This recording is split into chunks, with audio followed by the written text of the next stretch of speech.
You're listening to Building the Broncos with Nick Kendell and Carl Dumler, Broncos country's leading draft and scouting analysts.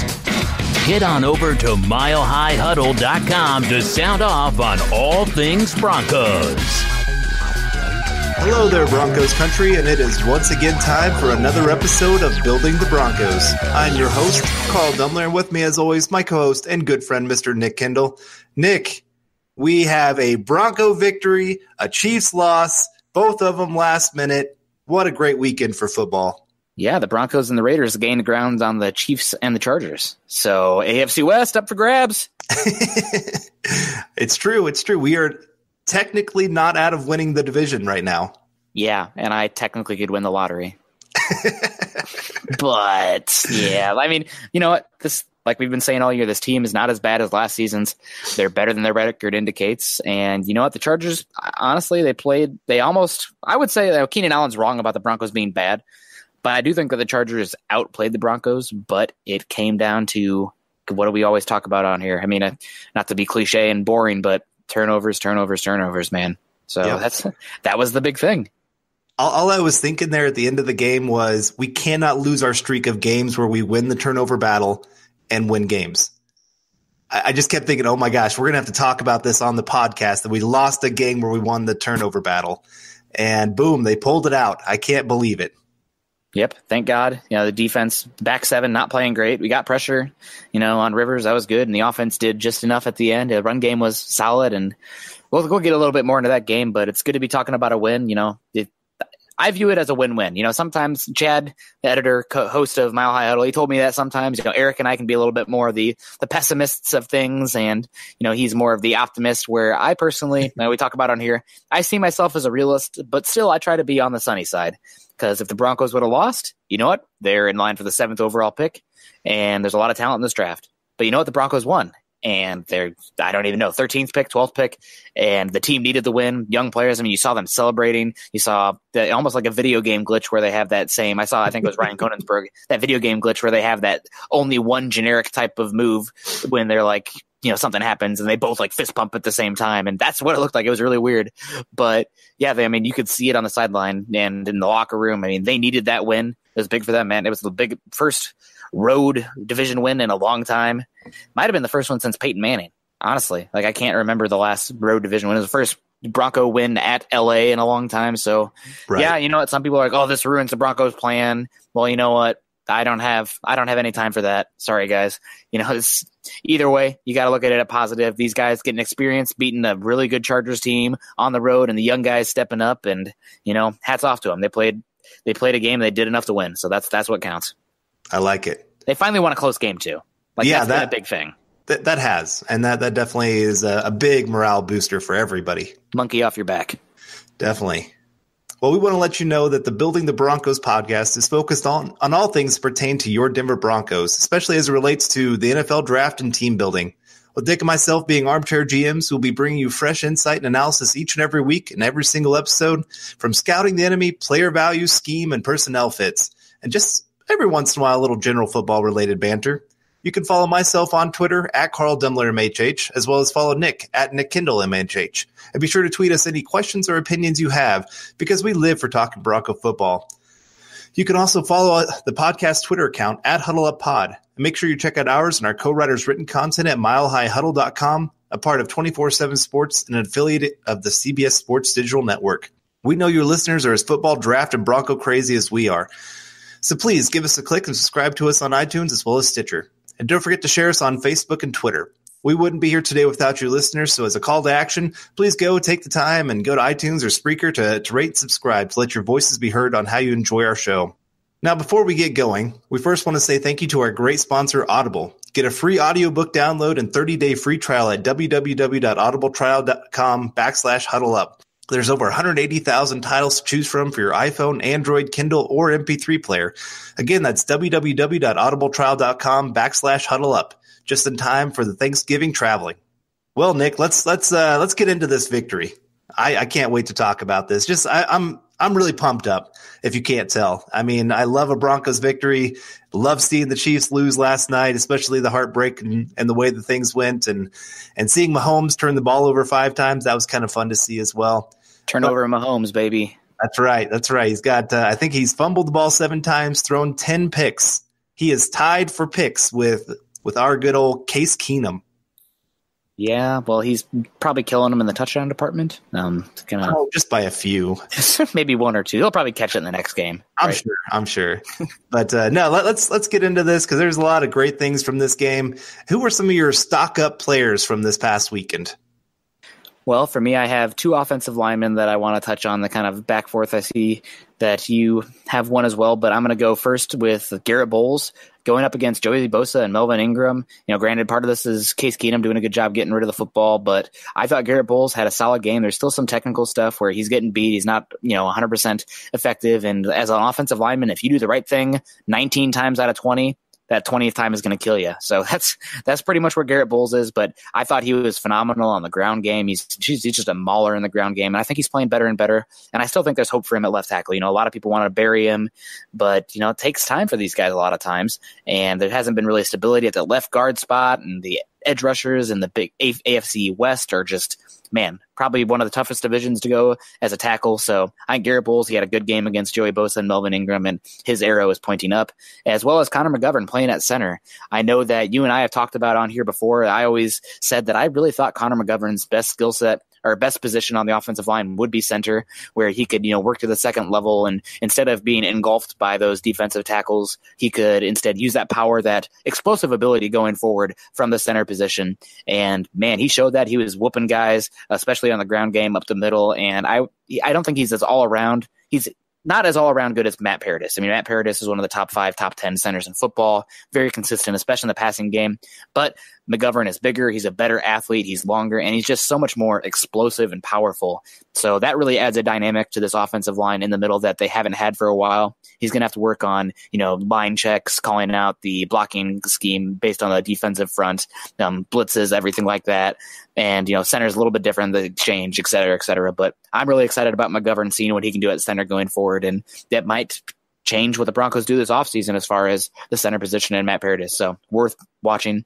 Adam Gotsis, this guy is not getting enough credit. I know I talked about it last week, but this week again, he is just balling out there. One big reason that Bradley Chubb is playing so well, obviously Von Miller's on the opposite side of him, but Adam Gotsis is really owning his B gap, A gap, C gap, and playing great on the line of scrimmage. I've been really impressed with Adam Gotsis. He really made it hard for Melvin Gordon to get some inside stuff, and those Chargers like to run that between the center and the left guard, and Adam Gotsis was there just stuffing it every time.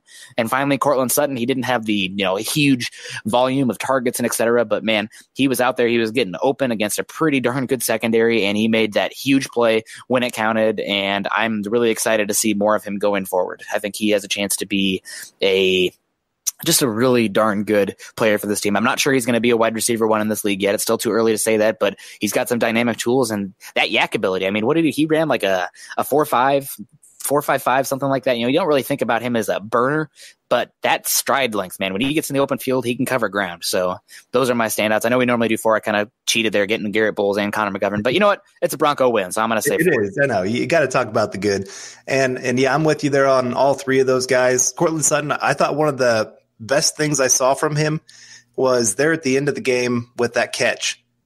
He didn't sit there and celebrate. He didn't sit there and kind of walk around, strut his stuff, anything like that. He was looking for a ref to hand that football to. That is a veteran kind of mentality, understanding the situational football. And a lot of rookies, they are not in that kind of situational football. They're trying to make a play for themselves, or they get a little big-headed on some different things. So it's really impressive to see that. I know we've talked about it with this rookie class, that a lot of these veterans have talked about them. Hey, this group, they are hungry. They want to prove themselves. They're not out here thinking that they're already great stuff. So love that. My 3 are Case Keenum in the fourth quarter. And I thought Case Keenum didn't have this amazing game. In reality, Bronco fans, I don't see him having one of those 3 or 4 touchdown games, 80% completion percentage, just making everybody look silly on the football field. That's not Case Keenum. He's going to be a 90 quarterback rating kind of guy. He's not a playmaker. He's a game manager. Right, exactly. And he did his job. And especially there in the fourth quarter when they needed him to make a few plays, I thought he did great when things went against them with that offensive pass interference call. Oh, boy. Yeah. I'm excited to watch the All-22 just to see, was there something before that wasn't on the screen? But beyond that, I don't know what they were thinking. Anyway, but still, I mean, he kept a cool head. A lot of guys would have panicked or been frustrated. He just, nope, let's go on to the next play. And I just really, really loved that kind of leadership that he showed on the field. You can tell his teammates, his coaches really love him, respect him. And that's just something about his personality that really sticks out. And then you have the two-headed monster at running back, Phillip Lindsay, Royce Freeman coming back from injury. It wasn't their best game per se, but I thought it was one of their more efficient games. I thought they did a great job finding some holes and picking up the tough yards. I think there's a couple big third down and short plays that they picked up, and 3 rushing touchdowns. You got to give them some credit there. And then finally, got to give the offensive line another guy, Billy Turner, getting his first start at left guard for the Broncos. And boom, goes out there. He was PFF's highest graded left guard in this past week. First time starting there for the Broncos, and he gets their highest grade. Now, I'm not saying PFF is the end-all be-all, but still, you can watch and tell this guy was moving people. He looked natural at the position. We might have just found our left guard. And as much as you were talking about Connor McGovern maybe making things expendable for Paradis moving on, Billy Turner might have, if he can continue this kind of play, Broncos might have to think about Leary and his contract.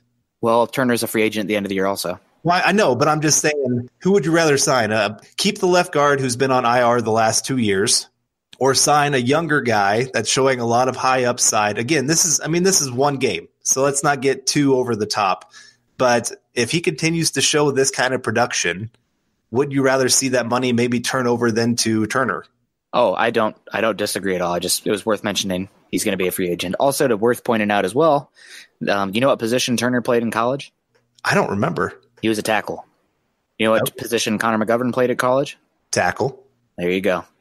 Look for your tackles, boys. That's. I mean, I know you got Quentin Nelson killing it right now, and Braden Smith was a guard, although he played tackle at Auburn as well for the Colts that are doing well. But I don't know, man. I still think teams, for the most part, they play their best offensive lineman at tackle, and if you can find those body types, that skill set, and move them then into guard or center, I think that's the way I would be looking to build these offensive lines. But that's just because passing is such a premium these days, more so than it's ever been. And one reason that you and I are going to go back and forth, but one reason I have Yadnika juiced over David Edwards.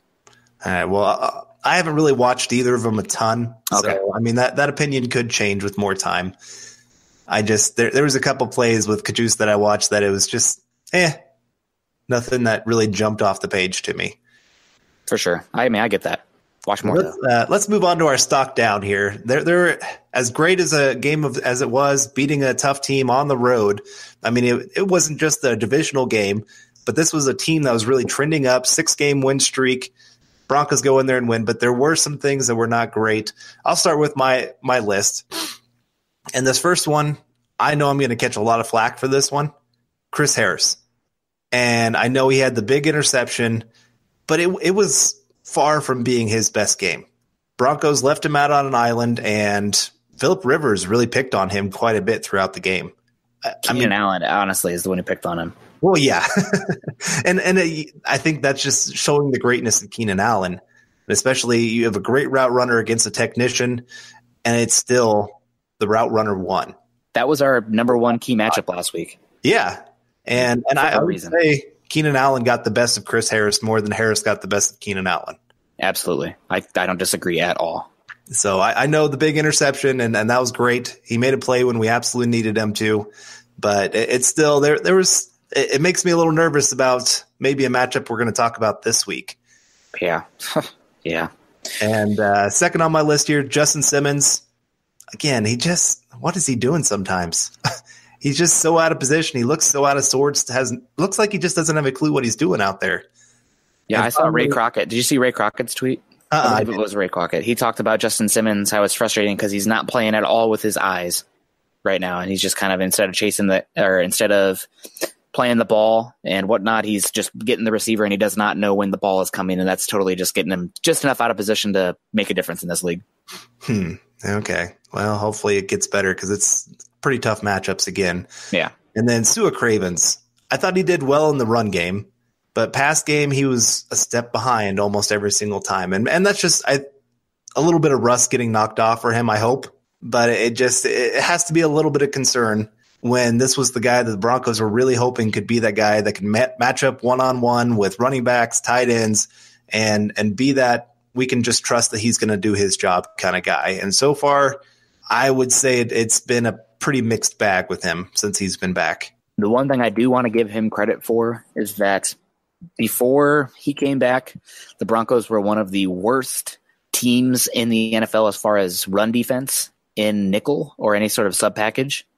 And while he hasn't been great in coverage, I've been very impressed with his aggression and ability to fill and make plays at the line of scrimmage in the run game, which is something they were doing. I mean, literally one of the worst 3 teams in the league in run defense win in sub package, and he's been great there. But it's a passing league, boys, so got to kick it up there. But I just wanted to throw that out there. I have been impressed there, but not with the coverage. Yeah. All right. Well, who's your list? Well, speaking about coverage, somebody that, as an Iowa Hawkeye, it pains me to say, but man, I feel like Josie Jewell, he had to be given oxygen after this game because all I saw was Josie Jewell chasing down his assignment from behind this whole game, whether it be vertically in pursuit, trying to cover the screen game or chasing guys down in coverage. He was the guy that it felt like the Chargers were targeting, and he looked slow and small. The reason he fell to the 4th round is that, is he fast enough to play in this NFL? I know he's, a good athlete as far as changing direction, but can he cover enough ground to, really attack or not be vulnerable when teams attack the edges? And I felt like he was probably one of the worst players on the field in this game because I felt like he was constantly being beat and an issue there as far as pursuit and agility to the outside. So definitely something to watch going forward. He has been a big improvement over Brandon Marshall as far as filling and in the interior. But man, if you're gonna have him out there, you have to do something to compensate for his lack of size, length specifically, and speed in coverage because teams are going to isolate him and pick on him. And that's something that's just going to happen. So he's going to have to be even a little bit more instinctual and in a better position to cover up for that because that's just an issue he'll always have. Matt LaCosse was a stock down for me. I know that the Broncos, I see Eric Trickle talk about it all the time. Much respect for Eric Trickle, and I do agree that Case Keenum, he plays better when they have 2 tight ends on the field, and they're going to maybe potentially run, and you can do some play action stuff. The threat of the run is there, and then Case can really play better off that play action and that run game. But man, Matt LaCosse is just, I really don't see him as even, he's a borderline tight end 3. He has the ability as a receiver. He's a better receiver than Austin Traylor was, but man, he is just so garbage as a blocker. I mean, I am seeing like safeties come down and Matt LaCosse is just being exploited, trying to block safeties. And that's just unforgivable. You can't have that. So he's a one that I know they're trying to play more tight end sets to help Keenum, et cetera. But when it comes down to personnel, who would you rather have out there? Matt LaCosse or Deshaun Hamilton / Tim Patrick? That's, you got to do what's best for the quarterback. I get that, but it's a rock in a hard place because Matt LaCosse is just really not that good. And he's a guy I would be surprised. He'd have to take a big step forward next year to be a big contributor on this team next season. And then a stock down, honestly, this isn't so much to do with him. This is more of a reaction to Monday Night's Football game. But Andy Janovich, I know we talked about him this offseason. Is he worth keeping on the roster? Can you tell me who's a fullback for the Rams or the Chiefs or the Saints? I cannot remember. I know it's a fullback, and I'm definitely calling you out there without being ready for it, But that fullback is, I'm sorry, folks. How much more is that position going to be utilized in the NFL? I just don't see it being valuable going forward. And maybe I would love to see the team, because Matt LaCosse has been so bad at tight end, especially in blocking. Maybe get Andy Janovich some tight end position work. I know he's a little shorter, but I think he's a decent athlete, and he's got some hands, and he's got some athleticism, and he can, make some hay as a blocker. So I'd love to see him get a little bit more tight end work in there, maybe move him around and isolate him move him from the fullback spot to tight end and, create some chaos, some pre-snap motion, which the Broncos do not do compared to these better offensive teams in the NFL. But just as far as the fullback position, I know Andy Janovich is a team. People love him, the mentality when he can go in there and he can create some blocks and he's made some stuff in the pass game. But the fullback position, You want to talk about run stuffing defensive tackles not being valuable in today's game? What the frickin' fullback? I don't know. I think they got to utilize him differently and whatnot. But as far as the NFL and the game trending, fullback is, back in the Reagan era at this point. It's just so far removed from these future offenses. Yeah, I guess the one thing I will say in Andy Janovich's defense is a little bit the Broncos, because they have such a lack of quarterback, the run game is everything for that offense. The offense goes as the run game goes. And so if you have a fullback that can really help out in the run game, it's all the much better, especially when you get against some of these teams that have lighter fronts and they're really set up to stop the pass. Andy Janovich can really be a huge asset where it's opposite of what some of these teams are trying to stop. I am with you, but at the same time, if you're going to do that, commit to it. I don't want to be gimmicky running the option kind of stuff like Georgia Tech and the military academies. Not that they're gimmicky, but this triple option kind of stuff. Right. The reason it's so effective is because these teams aren't ready to play these types of offenses. It's just so different than anything else they see. So if you're going to use Andy Janovich and justify keeping him on the roster outside of special teams prowess, freaking use him. If you're going to punch him in the mouth and keep that tight end, or the fullback, and you love him, he needs to be out there more than 10 snaps a game. That needs to be a big chunk of your offense. Just my opinion. And I agree. And I do think the Broncos would be smart to actually get him more involved because, like you said, he actually has decent hands. And I don't think teams really prepare for a fullback coming out of the backfield. You got running back going one way, linebackers going to follow the running back, especially when you got like Lindsey on the field. They're going to really worry about that kind of speed. So Andy Janovich, he can sneak out there, and I think he'd be wide open a lot of times. I think at least a couple times a game I would be trying to target Andy Janovich. And even then, pre-snap motion, I don't know. I feel like there's so much that they could be doing in terms of the backfield, utilizing them as weapons to create chaos and confusion and make the defense tip their hand that I'm just not seeing from Musgrave right now. Granted, yeah. I'm not the person who's like yelling at Musgrave because, he's not doing enough play action. Before the Chargers game, per snap, the Broncos were the 5th highest in play action usage in the NFL. So, I mean, that's, I understand the narrative, but the data isn't totally there. But still, I think that if you're going to keep Andy Janovich on the roster in today's NFL, you need to frickin' use him. Yeah, I agree. Let's go on to our next segment, the forward progress versus the loss of down. Let's start with our forward progress, and I'll start off here. And a big one, we talked about at the beginning of the show here a little bit, the turnovers. Broncos won the turnover battle. They win the game. It's kind of crazy to think about. And was this finally the first game they didn't have a single turnover? I believe so. We almost had that one that went against them with Sanders, but in the end... Oh, that's right. It got overturned. Overturned? Yeah. That was huge. I think so, yeah. Wow, yeah. I think the Broncos had the longest streak of games with having a turnover. Yeah. And so finally get to start that over. Very, very excited about that. But you're talking... thrown an interception 2 weeks in a row. I know. Case Keenum, he's protecting the ball well. And... look at this. We're competing against some of the top teams. That you look at this schedule the Broncos have had, and it has been a gauntlet this year. I know people look at the record and say, oh, my gosh, look how terrible they are. But like you said, we're better than our record. There's a lot of other schedules the Broncos could be playing, and they'd have winning records right now. And we haven't been clutch. Yeah. The ball has not bounced our way. Right. It's true.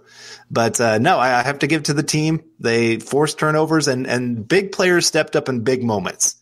You got Chris Harris getting an interception. You got Von Miller. Amazing. And I loved it. They were talking about it after the game that they had actually planned for that they knew when that formation came up that they wanted to play a screen pass. And so they worked with Von Miller. Hey, don't rush the passer. Just jump back. Either you knock it down or get the interception. And then they tried it again at the end of the game. That's when the Broncos got the stop where they were so stupid on throwing it in the ground instead of just taking a sack and wasting more time or whatever you want to say. But not Phillip Rivers' best moment in his NFL career. And again, they understood the formation and saw what the Chargers were trying to do. And that's great film work. That's a team that came in very, very prepared for a game. Yeah, turnovers are big, man. That's the name of the game for these offenses going forward. And I got to say, last night, as fun as it was, and the big plays left and right, et cetera, but man, some sloppy football as well.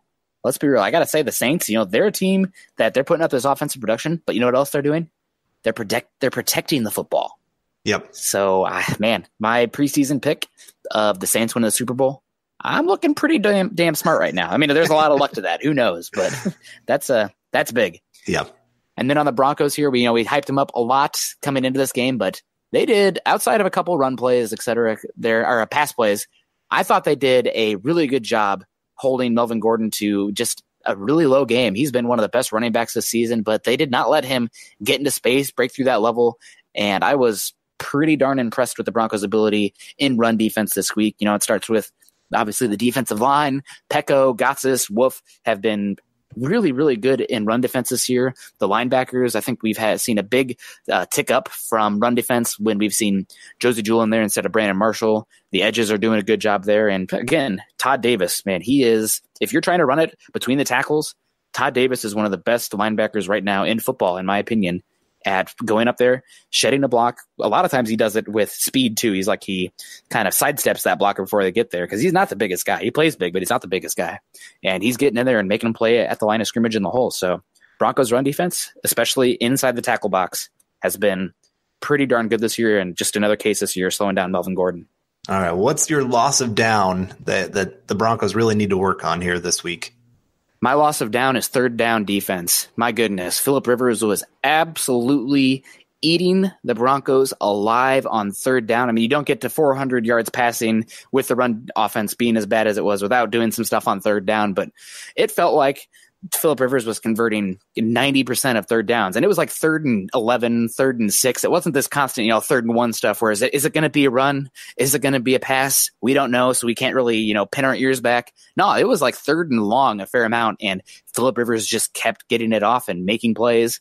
So that was a big concern from me this game. The Broncos had been doing pretty well this year, actually on third down, especially 3 and outs for the defense. But this game, Phillip Rivers took their lunch money consistently on third down. And luckily for the Broncos, they did enough turnover-wise to turn the tide in the game. But, man, you got to be better on third down and get that ball back, because what happens when you get down, giving up those third downs, time of possession just totally gets lopsided. And the Broncos they're going to be plenty. Thank God they're coming off a bye week, because they would be absolutely exhausted for the Steelers game with how much the defense was on the field. Definitely. And mine ties into that, and slow starts. Yeah. This is mostly talking about the offense, but I know that was one of their big things coming out of the bye. We got to get faster we got to start faster in games. We got to score some points to really help out our defense. And really the only offense we had was that 4th down play with the fake punt and then the big 41-yard run. Otherwise, in the first half, Broncos hardly did anything on offense, and really didn't do anything in the third quarter either. It wasn't until, end of the second there and then into the fourth quarter is when they did their damage.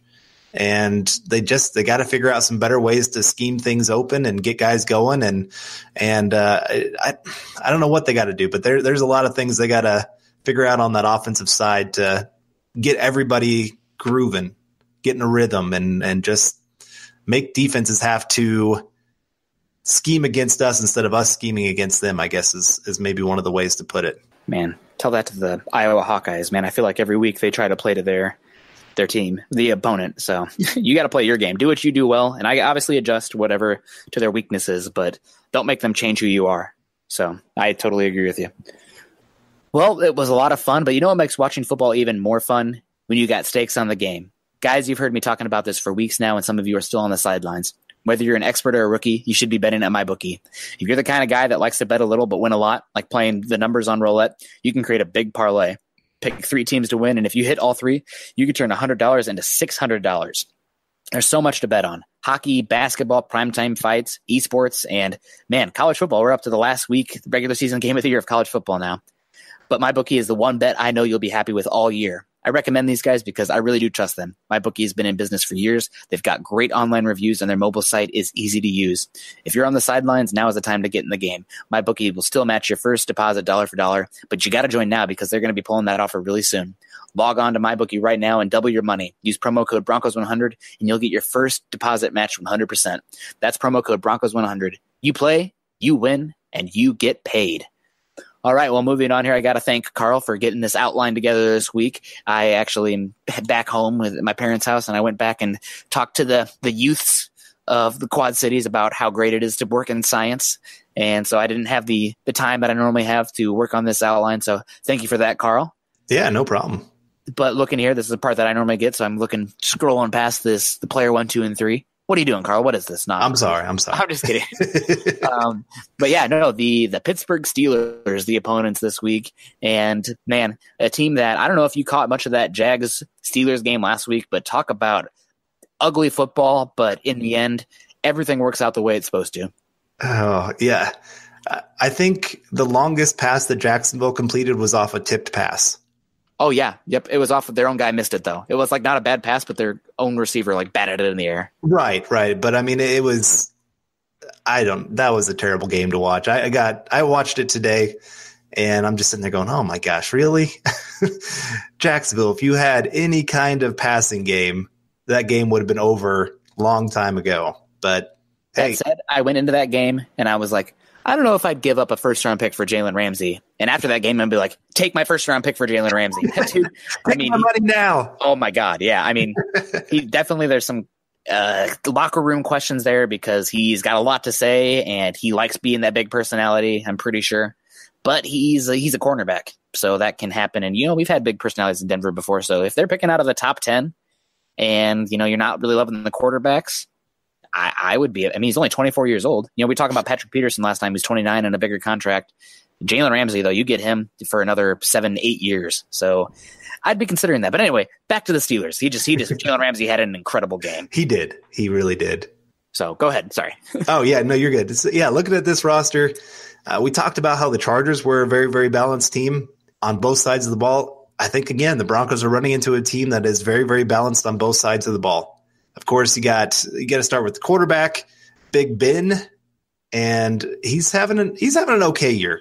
I wouldn't say this is one of his best years by any means. I think he's made some questionable decisions, especially this last game against Jacksonville. Made some decisions that probably shouldn't have done. He does get sometimes locked on to Antonio Brown. I'm still stuck in Charger land. It's all good. Antonio Gates was a problem, unfortunately. Yeah, he was, yeah.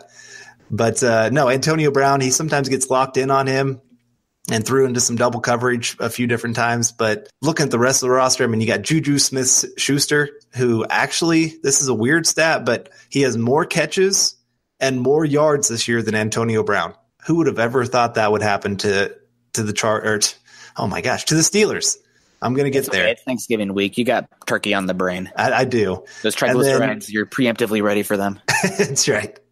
But then, of course, then they got the running back, James Conner, who's having a breakout season, has 10 rushing touchdowns, 4.6 yards per carry, has pretty much made everybody in Steeler land forget about, what's his name, Le'Veon Bell. And have you seen the report that they think if the Broncos are going to try to sign Le'Veon Bell? I mean, the Broncos are going to be like every team and be like, hey, what is the market? But are they going to pay him? No. Gosh, that's just literally, people talking to talk at that point. That's my opinion. I'm not going to agree. Clickbait, but that's just like, hey, this is a trendy topic. Let's talk about it. Even though it means nothing and you just wasted time. We're wasting time not talking about it. Okay. Yep. Sorry. No, it's okay. That's what we're here for. We are time wasters. Right. And then one of the more underrated groups, again, kind of like we talked about with the Chargers, the Steelers with this offensive line. This is actually, as a unit from left tackle to right tackle, a very, very strong unit. There's nobody in this group that I'd sit here and say, this is a huge, huge weakness. This is the guy to attack and get after the quarterback. They've only given up 14 sacks this entire year. So it just kind of shows, and part of that is Big Ben. He is a tough guy to bring down, especially in today's NFL where you can't hardly touch a quarterback. And so then when you got a guy that is impossible to get down unless you slam him to the ground, it's kind of a difficult task for sure. But still, I mean, this is a great unit. And then, of course, Vance McDonald, very underrated piece again at the tight end position, and made the huge catch in this last game to get him halfway into the game. And I don't know. It just – there's no place that I look on this roster and I sit here and say, yep, that's exactly where we should go after him, at least on the offensive side of the ball. Defensive-wise, there are definitely some spots that I want to get after him. But any other comments here on this offense? Yes. The Steelers' offensive line is one of the best in football, and that goes back to Mike Munchak, who's one of the best offensive line minds in the league. He went over there and immediately they're playing at a very high level. You don't really see too many big name dudes on this team. Marquise Pouncey was a former first round pick, a talented guy. He's been there for years and he is good. He's one of the better centers in football. And David DeCastro, same thing, one of the better guards in football, both first round picks, both very talented. But this offensive line as a unit plays at such just a high level.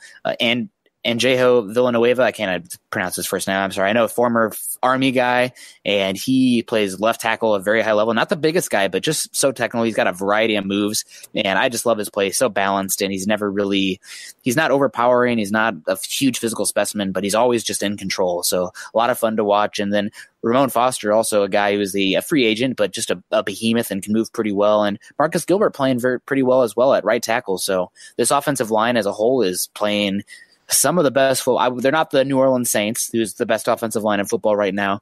But, man, this is a really good offensive line, and they do a lot of good stuff. So it's going to be an interesting matchup to watch the Broncos, see if they can get to Big Ben. I know Big Ben's a good mover still in the pocket despite his age. He's a big guy, hard to bring down, does a good job standing in there with pressure. But this offensive line is playing great football. And then also, I got to say, I'm kind of concerned about Vance McDonald.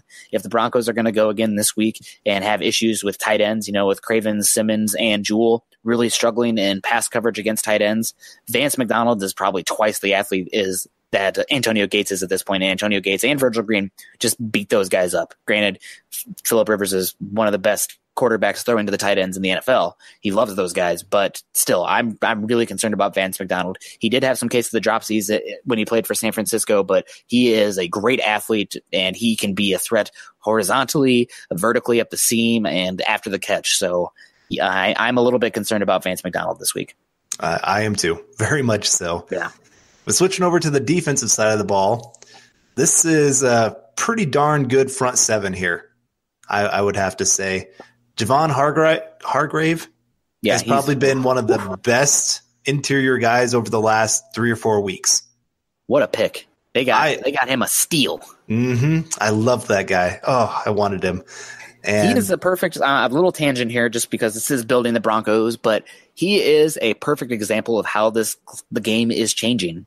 He is a nose tackle, but he is not your 6'3", 350-pound dude. Far from it. This dude is about getting upfield and attacking with power and then destroying a gap. And I would say, I thought he was going to be a 3-tech in the NFL, but the game is changing. Smaller, faster, more explosive. So he's somebody who's really coming into his own. Granted, the Steelers kind of compensate. They kind of do it inside out. Typically you'd think the 3-techs would be a little bit smaller with a big, massive nose tackle. And the Steelers have some monster at the 5-tech position. They're a classic 2-gapping, although they do a little bit more 1-gapping than they used to. But that really opens up things for Hargrave, and they can really pin him in a gap. So little game changing, kind of unique to see these different types of defensive fronts and how they utilize these guys. Definitely. No, you're right. And then, like I said, the two big guys next to him, Stephon Tuitt and Cameron Hayward. Two guys that are pretty darn good against the run, can actually get after the quarterback. There's so many, they got versatility, I think is the big word I would use, of guys that can get here and get after the quarterback and do a little bit of everything. And then, of course, you got the two outside rushers, Bud Dupree, first-round pick that they had a couple years ago, and then T.J. Watt. What are they feeding those Watt boys? Because I want to feed my boy that. It's the same as whatever they're feeding those damn Gronks. I guess. They need to put how Tom Brady has his own cookbook or whatever? Yeah. The Watts and the Gronks get together and put together a cookbook or I can't remember what kind of book, but anyway. I'm sorry, again, I'm going to do this, but stupid Tom Brady and this weird pseudoscience essential oils stuff pissing me off. Just another reason to not like Tom Brady. I bet you he hates vaccines. Sorry, I can't do that on here. People are going to get pissed off. I don't want to isolate you guys. But, okay, continue. Okay, anyway. But, yeah, you got those two guys. T.J. Watt already has 10 sacks this season. Bud Dupree's another one. He's not as refined by any means, but he's a pretty darn good athlete. And this is one of those great stats. The Pittsburgh Steelers lead the NFL in sacks this year. Wow. 37 as a team. That's surprising. I mean, TJ Watt's great, but I would not say they're the best pass rushing team in the NFL. Well, I mean, I'll give you another stat that probably helps give a little bit of picture of why this is happening here in just a little bit. All right. But no, I mean, this is a unit that loves to get after the quarterback. They love to crowd the offensive line. They want to get you worried about who's coming, who's not coming. And it's definitely a difficult unit. But there is some places that you can attack on this team. Vince Williams, John Bostic at the inside linebacker positions. They're pretty good against the run. I wouldn't say that they're anything great against the pass. That secondary is not awesome. Yeah, you're right. Gotta say. I mean, also, I know the Steelers, it's funny because I know some Steelers draft people. I mean, Steelers are a big fan base, so no wonder I know more of the draft people. They're just a bigger group of them. But, man, using that first-round pick on Terrell Edmunds when you got Justin Reed and Jesse Bates just absolutely killing it. I mean, the Steelers, how many first-round picks, early picks have they used in that secondary? And, like, literally none of them have been hits. You know how Bill Belichick eventually was like, you know what? I really cannot identify wide receivers. I'm just going to take them from other teams. That's what the Steelers need to start doing at secondary because whatever they're doing, it's not working. Right. Yeah, you look at Artie Burns. He's starting for him. Yikes. He has given up a quarterback rating of 149 this year. Not ideal. Is that bad? I hear that's pretty bad. Yeah, maybe hey, we got a chance for a Case Keenum game with a quarterback rating over 100, maybe. I know. Like I said, these are some of the stats I want to give here in a little bit. I'm trying not to give too much away, but it's hard not to. Yeah, sorry. But no, and then Joe Hayden, the ageless Joe Hayden, still playing out there, but he's still not. I mean, he's not the level that he was. He's a solid cornerback too. Yeah, maybe solid. You know, you can get away with him at cornerback too.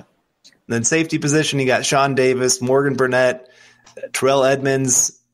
It's a decent group. It's nothing to sit here and get too excited about either. So that secondary, I mean, we talk about the Broncos and some of the struggles that they have. This is a unit that you can definitely take advantage of.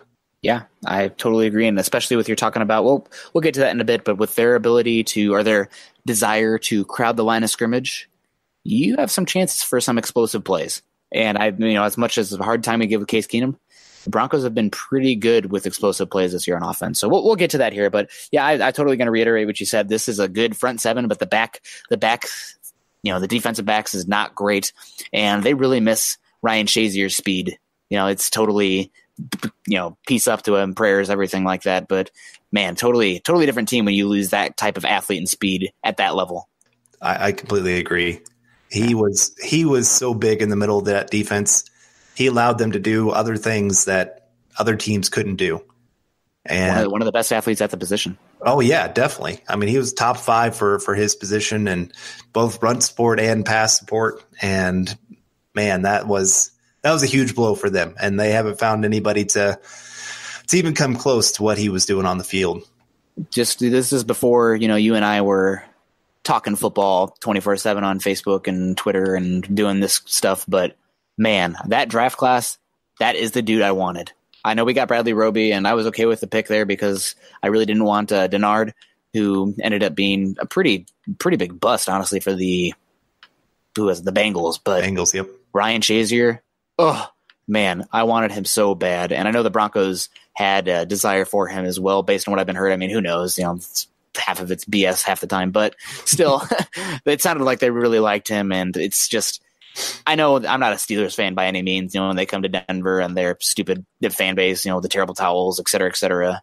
But man, you just got to feel bad for a talent like that. And especially when, he's got like a genetic disease as well with his hair and stuff, and people roast him online, that crap. But, it's too bad. They really miss him back there, and the secondary not great, and the linebackers aren't great either. John Bostic, solid 3-4 kind of guy, but really lacking speed. And then the same thing with Williams, not great there. And as good as TJ Watt's been, Bud Dupree, another first round pick the other side, really just never amounted to much. I remember he was a pick. Another kind of do you trust it, do you not trust it? But I think the Broncos were interested in him instead of Shane Ray. But Shane Ray fell, and that's what they ended up getting. So who knows?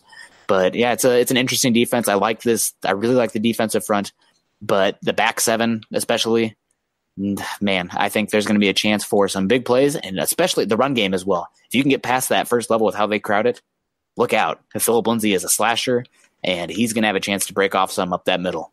Oh, for sure. Yeah. For sure. Well, let's look at some stats here real quick just to kind of give a little bit of a picture of what the Steelers are going to be against the Broncos. But total offense, they are 10th this year.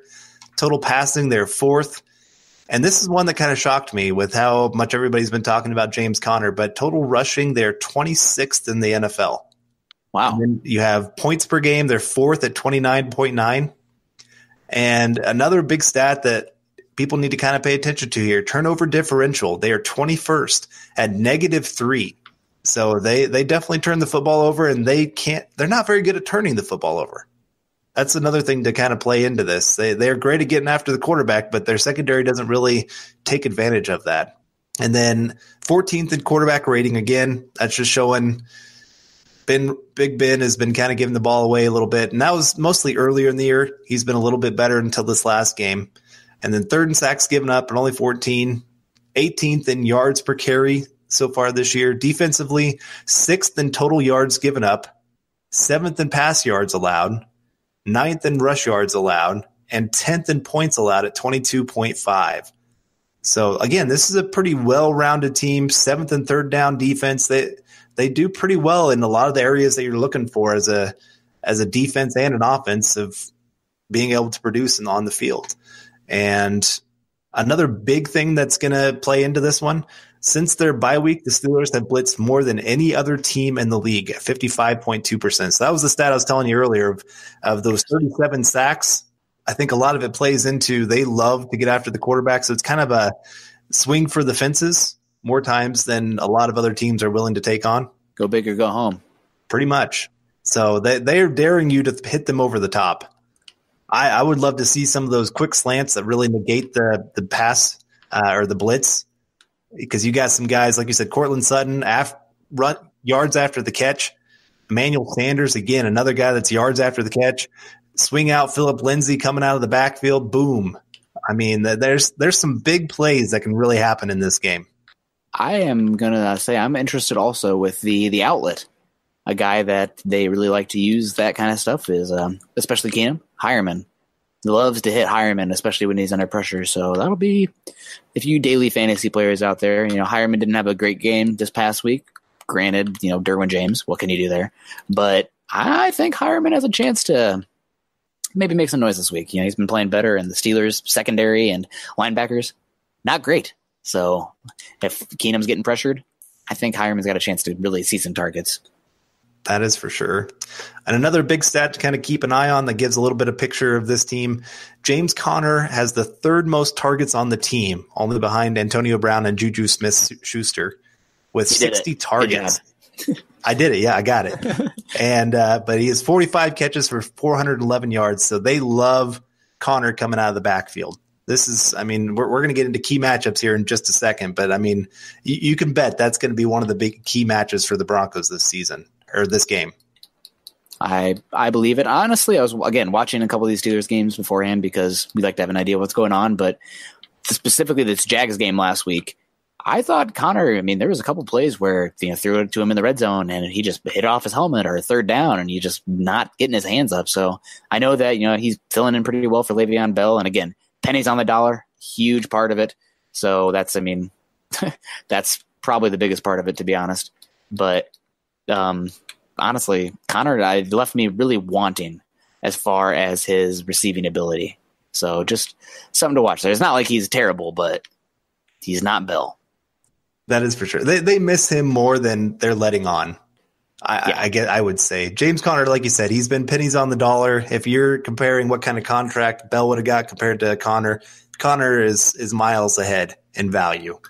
Yeah, but Bell, he's still one of those top 10 weapons in the NFL kind of guy. Yeah, absolutely.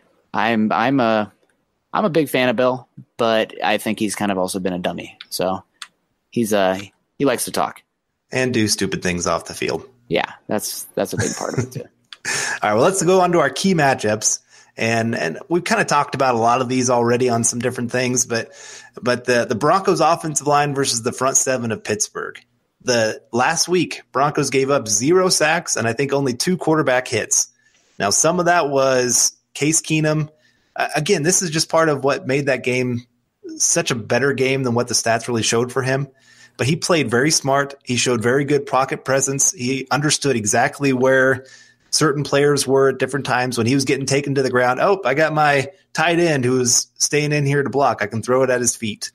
Those are underrated plays during a game. Yeah. But again, here comes Pittsburgh, who loves to blitz. And one of Case Keenum's biggest issues this year has been holding on to the ball too long. If his first target's covered up, he sometimes forgets that the other guys are coming to try to hit him. So this is going to be huge for this offensive line. What can they do? Their second game together with Connor McGovern getting his start at center. Of course, Billy Turner there at left guard. And, it's just this is going to be a little bit more unique matchup than what they had last week.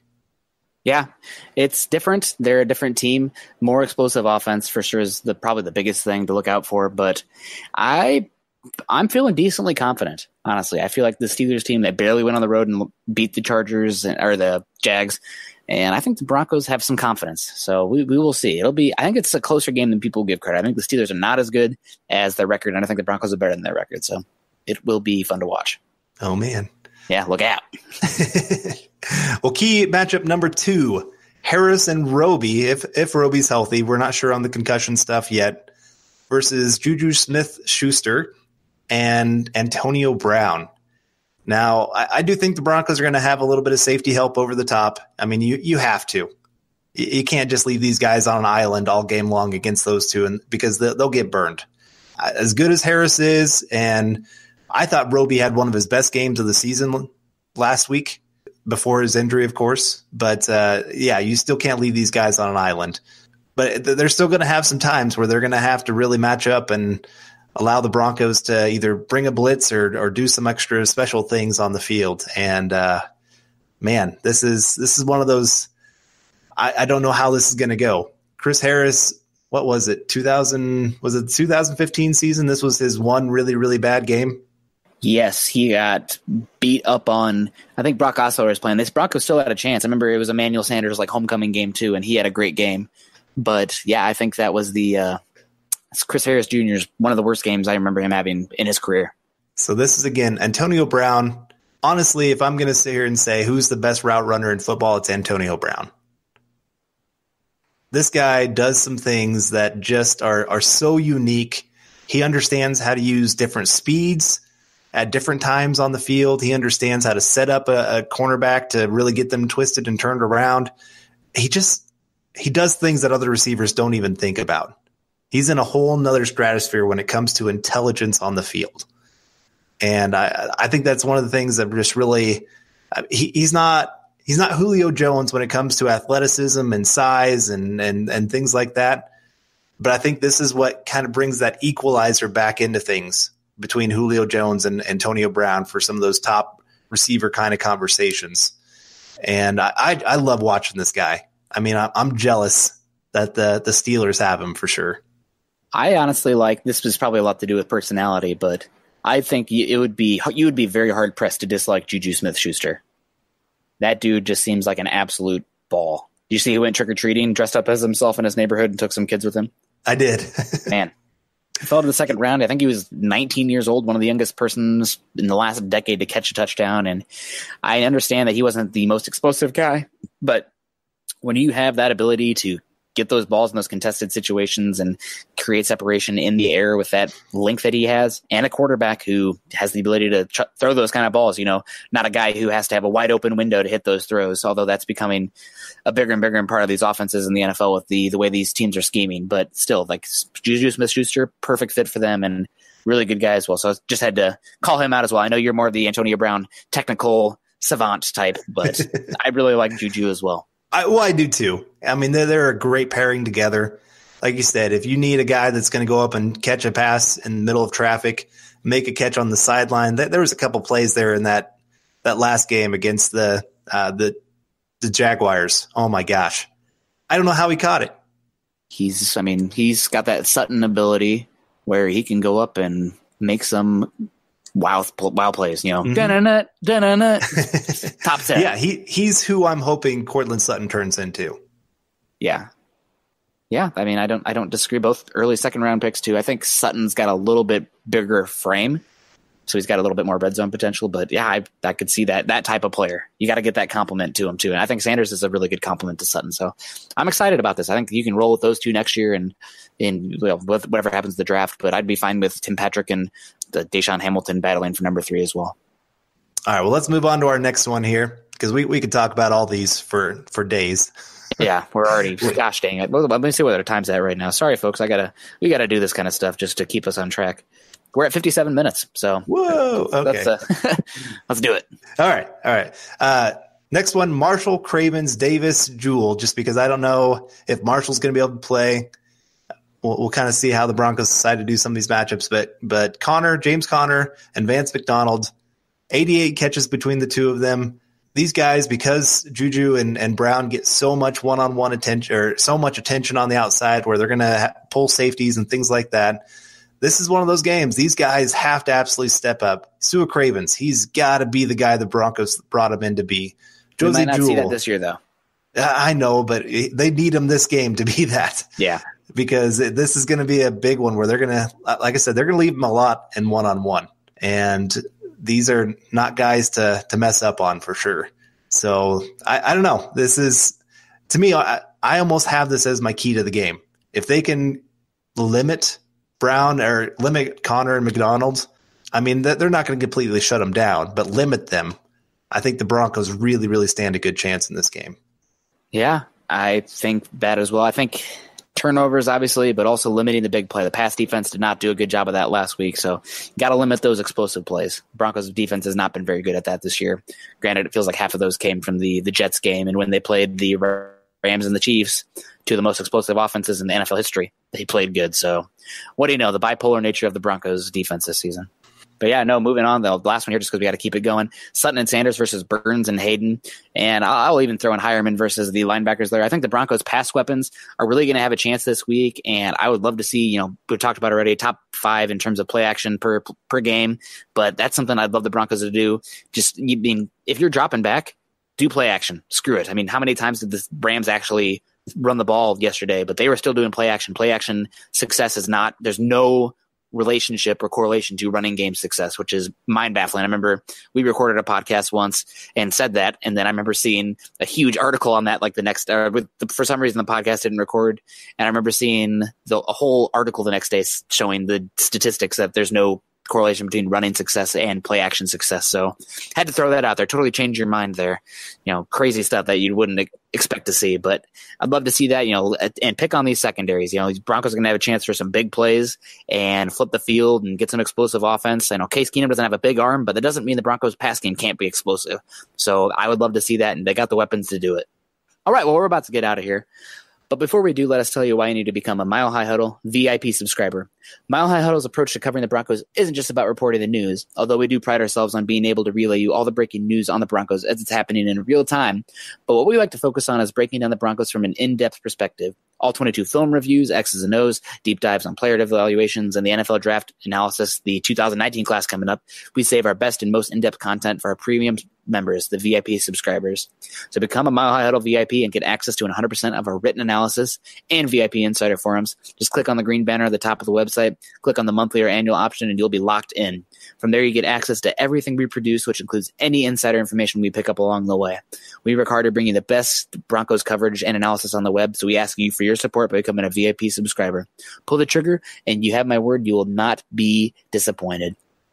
All right, well, coaching corner, I'll probably just a 2-minute spiel here, Carl. We're already going too long. Right. I'll take the Broncos. Well, I mean, we kind of already talked about it. I'll take the Broncos offense versus the Steelers defense. You need to run the ball effectively. Yeah, they like to get pressure, so I'd love to see some screen plays. I really feel like the screen game has been missing this year. Case Keenum hasn't been super effective there, but you got a jitterbug, lightning bug, whatever you want to call him, Phillip Lindsay, and you got some athletes at the offensive line, honestly. I mean, Connor McGovern and Garrett Bowles, pretty good athletes.